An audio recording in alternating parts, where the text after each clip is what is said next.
안녕하세요, 여러분. 연세가 좀 있으신 분들이라면 공감하실지도 모르겠어요. 살다 보면 가족이라는 이름 아래 참 많은 상처를 주고받게 되죠.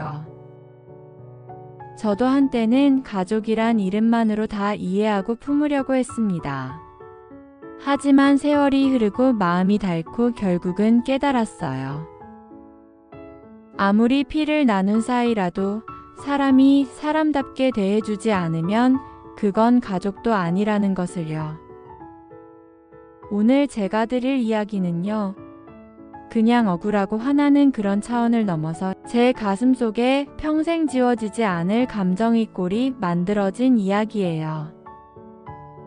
들으시면서 나도 저런 일 겪은 적 있어 하실지도 모르겠습니다.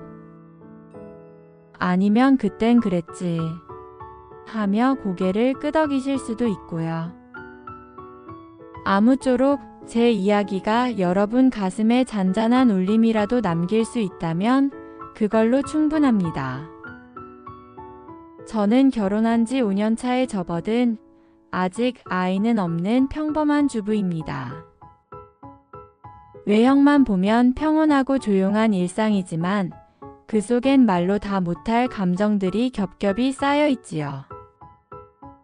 남편은 둘째 아들이고 형이 하나 있는 집안입니다. 겉으로는 평범해 보이는 가족이지만 조금만 들여다보면 눈물과 한숨, 상처로 얼룩진 이야기가 숨어 있습니다. 시아버지는 벌써 10년 전에 돌아가셨고 시어머니는 홀로 남으셨죠. 시아버지 돌아가시고 나서 정리된 재산이 6억 정도라는데 놀랍게도 그 많은 돈을 단 한 푼도 남편에게는 주지 않으셨답니다. 결혼 전부터 저는 이 이야기를 들으며 기가 막혔어요. 그 많은 재산을 고스란히 형한테만 넘겼다는 얘기에 이게 정말 현실일까 싶었거든요. 남편은 어릴 적부터 철저하게 외면받으며 자라온 사람입니다. 장남이 아닌 단지 둘째라는 이유 하나로 늘 뒷전이었고 사랑받을 자격조차 없다는 식으로 대우받았어요. 한 집안에서 그렇게도 노골적인 차별이 가능한 건지 저는 처음엔 믿을 수가 없었습니다. 결혼 후 처음 명절에는 당연히 시댁에 인사를 드렸어요. 아무리 마음에 없는 집이라도 그래도 자식된 돌이라는 생각에 찾아뵈었죠. 그런데 그 이후부터는 남편이 단호하게 말했어요. 더는 가지 말자. 네가 그렇게 챙기면 오히려 내가 더 괴로워진다. 그냥 우리끼리 잘 살면 되니까 처가되게만 잘하자. 그 말이 너무 단호하고 간절해서 저도 더 이상은 시댁에 신경 쓰지 않기로 했습니다. 처음엔 인간적으로 너무한 거 아닌가 싶었지만 시간이 지나고 남편의 과거를 더 깊이 알게 될수록 이해하게 되더라고요. 그러던 어느 날 갑작스럽게 남편에게 형한테서 연락이 왔습니다. 무슨 집안일로 할 말이 있다고 따로 만나자고 했답니다. 남편은 혼자 다녀왔고 돌아와서는 저를 앉혀놓고 조심스레 녹음기를 틀었어요. 녹음 파일 속 형의 목소리는 차분했지만 뻔뻔하기 그지없었어요. 엄마가 치매 초기야. 외국인 며느리로는 도저히 간병이 어렵다. 너희가 모셔야겠다. 돈은 매달 줄 테니 부담은 없을 거다. 입을 다물 수가 없었습니다. 어처구니가 없다는 말조차 부족했어요. 형의 말에 의하면 어머니가 수술도 여러 번 받고 기력이 많이 쇠하셨답니다. 베트남 며느리는 한국말도 서툴고 음식도 제대로 못하니 간병이 사실상 어렵다고. 그래서 한국인인 제가 모셔야 한대요. 그 말을 듣는 순간 마음이 복잡하게 뒤섞였습니다. 분노, 당혹감, 그리고 서글픔까지. 감정이 한꺼번에 밀려와 숨이 턱 막히더라고요.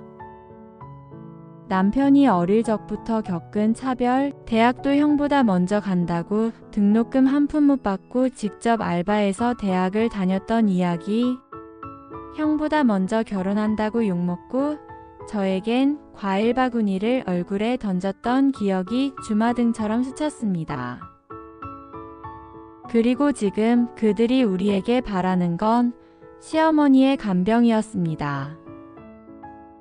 이 이야기를 친구들에게 털어놓았더니 다들 경악을 금치 못했어요. 아니, 그 정도면 가족인 거 맞니?